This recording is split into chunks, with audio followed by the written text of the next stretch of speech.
Bakit hinihikayat natin ang mga tao na mag-iglesia ni Kristo? Yan ba nasa Biblia? Opo, nasa Biblia po yun. Ang tao, upang maligtas, talagang kailangang akitin po sa iglesia. Ano katunayan? Ganito po ang mababasa, kapatid na Arnel at kapatid na Jerry, at maging sa aming mga taga-subaybay, dito po sa Efesos sa 3 at 6, sa isang saling Ingles po ng Biblia, sa pagkakaliwat na po sa ating wika.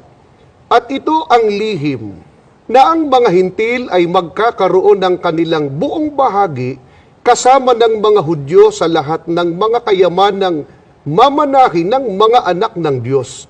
Sila ay kapwa inakit na mapabilang o umanib sa kaniyang iglesia at ang lahat ng mga pangako ng Diyos na mga makapangyarihang pagpapala sa pamamagitan ni Kristo ay napaukol kapwa sa kanila nang kanilang tanggapin ang ebanghelyo tungkol kay Kristo at ang kaniyang ginawa para sa kanila.